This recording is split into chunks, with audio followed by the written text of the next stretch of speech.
In algebra, it's important to be able to see how multiplication interacts with addition.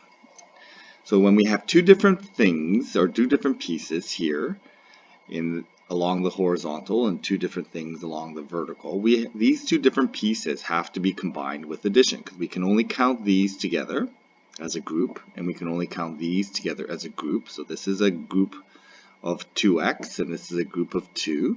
And we can only combine these with addition because we're not grouping them, we're counting them.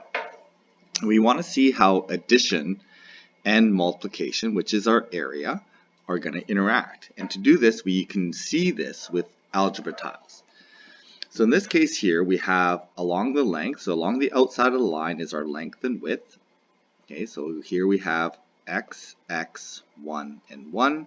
So along the length here, we're going to have 2x plus 2. Along the width, we have x plus 1.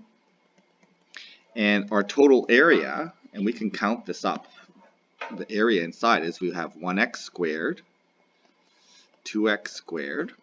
So we're going to have 2x squareds. We have an x, x, x, and x. So we have 4 x's. And we have two areas of 1. So we have plus 2.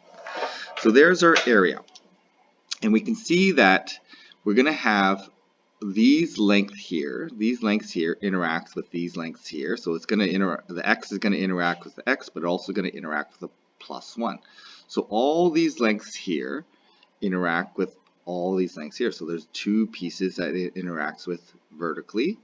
Here we have these two pieces interact with 1, 2, 3, 4, those pieces horizontally. Okay, it generates all these pieces in here. So when we say that we have this length and width, this binomial of 2x plus 2 multiplied with x plus 1 is going to generate this area. Okay, and we can see how that works here. We're going to look at it in more detail in a second. And we're going to do something called distribution, which we've seen with monomials and binomials, but really this is the same thing. So let's take a look at our length and width here. We have our length is going to be x minus 1 minus 1. Okay, so we're going to have x minus 2 as our length. Here we have x minus 1 minus 1. Which is x minus 2 with our width. And we can see that this is a square.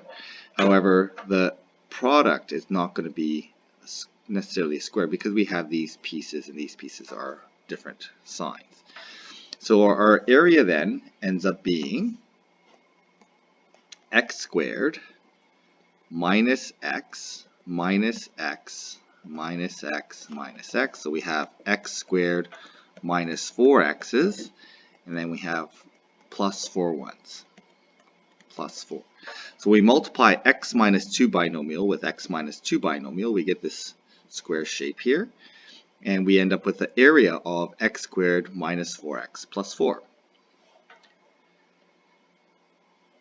So when we do the multiplication, it's important to see that we are really distributing. Okay, so I'm just going to go back a second here. So when we look at this multiplication, this is multiply, and we have a plus. When we multiply into a bracket with plus, we need to distribute. So we end up with this 2x multiplies the x.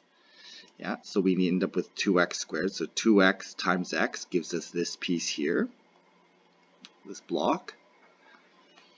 Okay, we have 2x times 1. It's going to give us this block, and we can see that the 2x interacts with, it's not this block, but this one here. The 2x's here interact with this to give us 2x squared. These 2x's interact with the 1 to give us these x's. We also have this term needs to distribute into here and here because we know that the 2 interacts with the x to give us a 2x, so 2 times x. And then we have the 2 1's here and the 1 1 here. Okay, so the 2 times 1 gives us an area of 2. Okay, so that's where our 2 comes here. So this is this interaction. It's what we call FOIL. Okay? FOIL is just a way to make sure that we interact all these binomial pieces with all these binomial pieces appropriately. And the FOIL stands for first, outside, inside, last. It's all it really means is to help us keep track of the 4 parts of the multiplication that we need to make sure we multiply out. So same thing happened here. We have x times x. That gives us our x squared. The x times negative 2 gives us those negative 2x's here. Negative 2 times x gives us a negative 2x's here. And negative 2 times negative 2 gives us a positive 4 1s over here. We can see how they interact with the length and width. Gives us these area pieces.